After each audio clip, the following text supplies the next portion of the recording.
students, so today we are going to see the numerical problems of the chapter gravitation. तो बच्चों अगर हमारे concept clear हैं तो अब हम इसके न्यूमेरिकल्स बहुत आसानी से सॉल्व कर सकते हैं. The only thing is in this chapter gravitation we will be talking about vertical motion. In the earlier chapter like equations of motion हमने horizontal motions की बात करी थी. तो हॉरिजॉन्टल मोशन में अगर आपको याद होगा हमने इस तरीके के मोशन लिए थे जहां इक्वेशंस ऑफ मोशन थी v equals to u plus at. u थी उसकी इनिशियल वेलोसिटी, a था इस हॉरिजॉन्टल मोशन में एक्सीलरेशन. इसी तरीके से s equals to ut plus half at square, ये सेकंड इक्वेशन ऑफ मोशन थी. इसी तरीके से v square equals to u square plus 2as. ये तीन इक्वेशंस ऑफ मोशंस हमने यूज करी थी for horizontal motion. Horizontal motion का मतलब क्या है बच्चों? हॉरिजॉन्टल मोशन का मतलब है कि हमारा ऑब्जेक्ट इस तरीके से मूव कर रहा है. पर ग्रेविटेशन चैप्टर में हम लोग वर्टिकल मोशन यूज करेंगे. Vertical motion. तो ये जो प्रॉब्लम है ये आपके ग्रेविटेशन चैप्टर से रिलेटेड है. इस प्रॉब्लम को हम डिटेल में समझेंगे, उससे पहले हम लोग समझें कि हमें करना क्या है और क्या यूज करना होगा. तो ग्रेविटेशन में हम लोग वर्टिकल मोशन चूज करते हैं, यानी हमारा मोशन या तो इस तरीके से होगा, ऊपर से नीचे आ रही है बॉडी, या नीचे से ऊपर जा रही है. तो ये जो मोशन है इसे हम कहते हैं डाउनवर्ड मोशन. Downward motion. और ये जो मोशन है इसको हम कहते हैं अपवर्ड मोशन. अब दूसरी बात, एक्सीलरेशन हॉरिजॉन्टल मोशन में आप a से डिनोट करते हैं, लेकिन when there is a vertical motion, that is the motion which involves gravitation, in that case the acceleration is taken as g. Acceleration की जगह पे मैं क्या यूज करूंगा? g. अब g की जो वैल्यू है ये प्लस और माइनस डिपेंड करता है कि मेरा जो ऑब्जेक्ट है वो किस डायरेक्शन में मूव कर रहा है.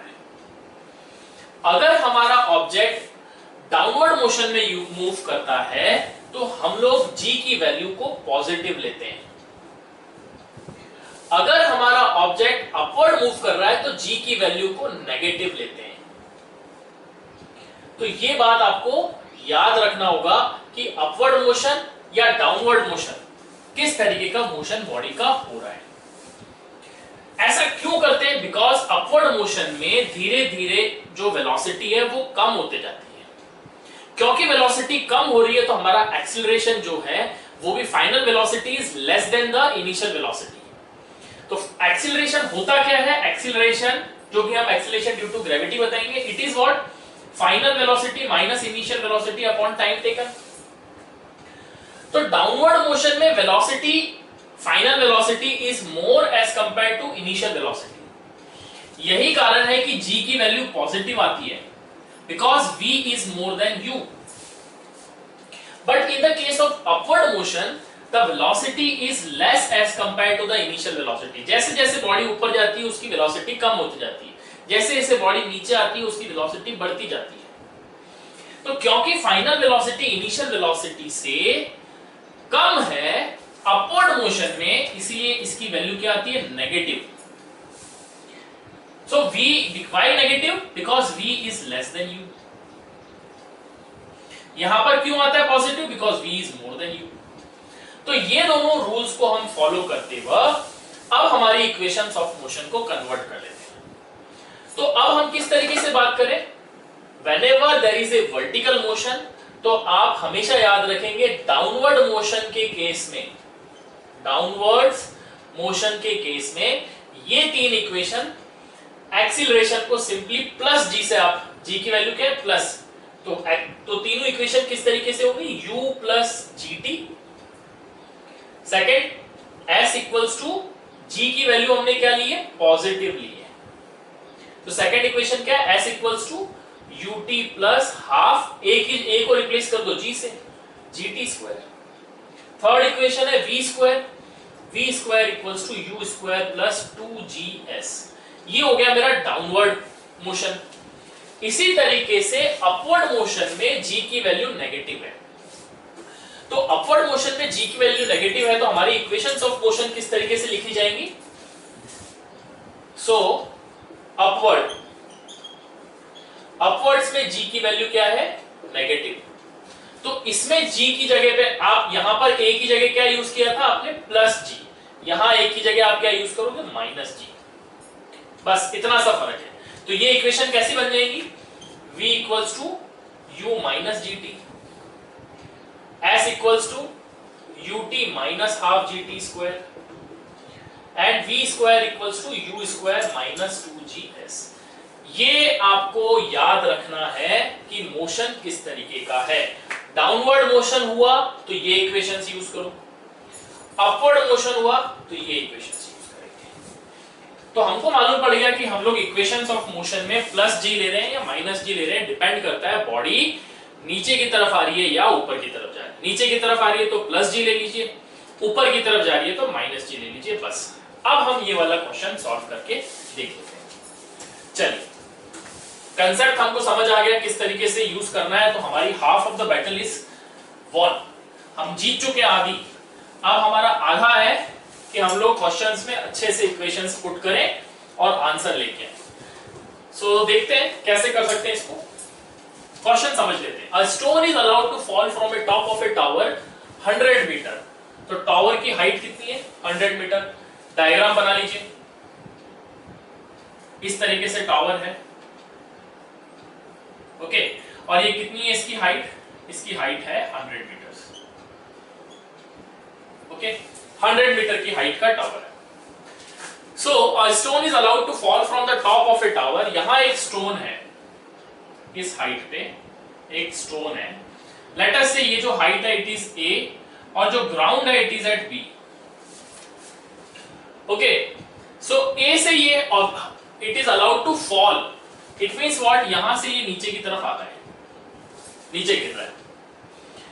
And at the same time another stone is projected vertically upward. इसी टाइम पे एक दूसरा ऑब्जेक्ट है at point b। Let us say ये जो ऑब्जेक्ट है ये a है और ये जो ऑब्जेक्ट है b पॉइंट पे है, ये b है। तो दिस इज ऑब्जेक्ट a, चाहे चलो हम इसको बोल देते हैं this is object 1 and this is my object 2। तो जो पहला स्टोन है ये यहां से ड्रॉप हो रहा है और दूसरा जो स्टोन है इसको मैं क्या कर रहा हूं, ऊपर की तरफ फेंक रहा हूं। ये समझ आ गया। First stone is coming down, second stone is going up. Now the second stone is projected from the ground with a velocity of 20 meter. It means what, the initial velocity of the stone 2, जिसको मैं क्या बोलूंगा, u2 is equal to 25 meter per second. u2 is the initial velocity of this point, this stone 2.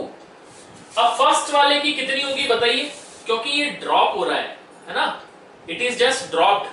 तो dropped हो रहा है तो इसका मतलब initial velocity of stone 1 is equal to what, 0 क्या, मीटर पर सेकेंड।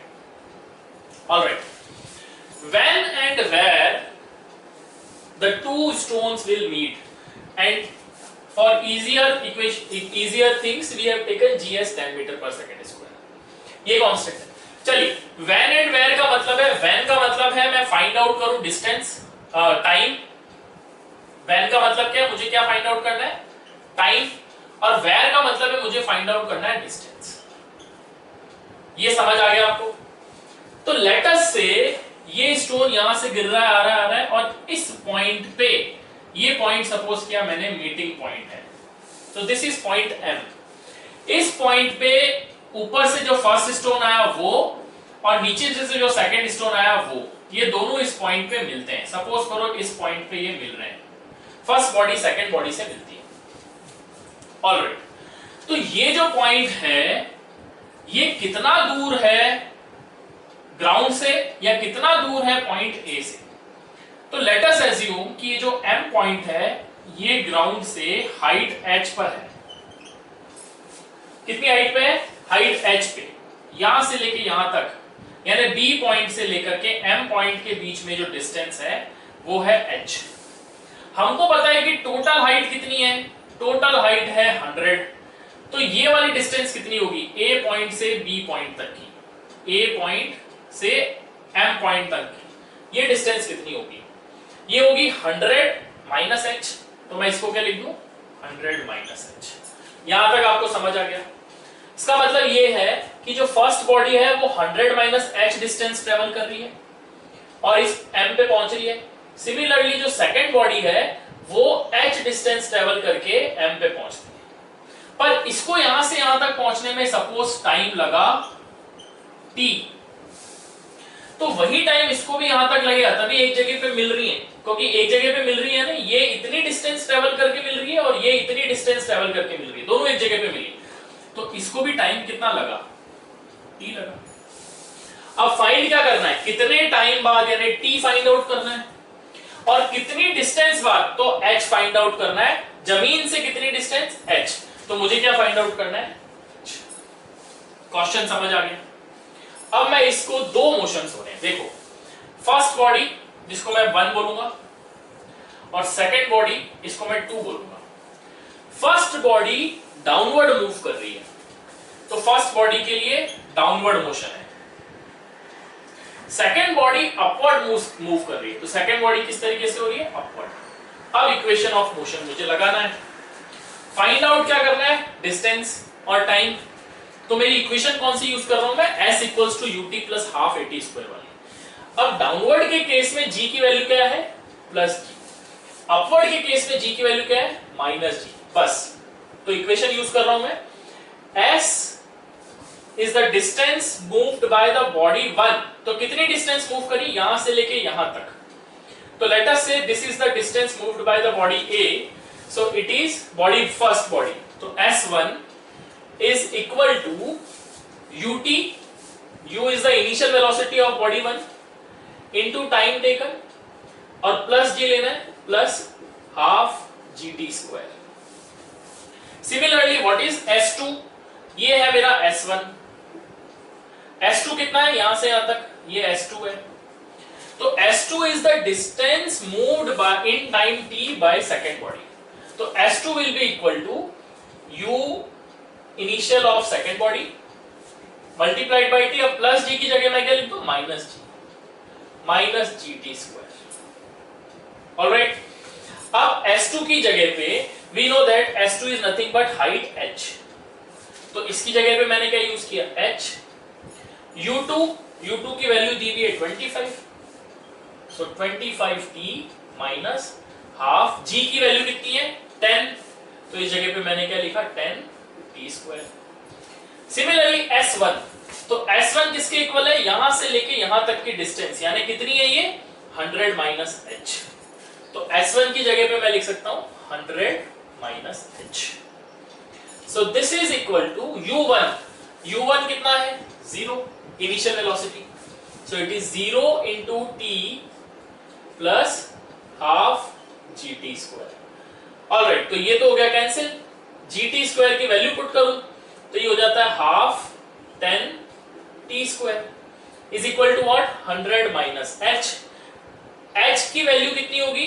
तो h को मैं इस तरफ ला रहा हूं, बाकी को इस तरफ लेके जा रहा हूं, तो मेरे पास में आता है 100, ये इस तरफ गया, माइनस हाफ 10 t स्क्वायर, और ये h को मैं इस तरफ लिया है h। अब देखो यहां पर h इतना आया और यहां मेरे पास में h की वैल्यू ये है, तो इन दोनों को मैं कंपेयर कर सकता हूं।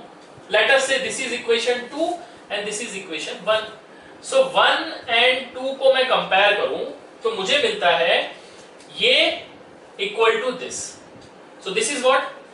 100 minus half into 10 t square should be equal to 25t, this is equal to 25t minus half 10 t square।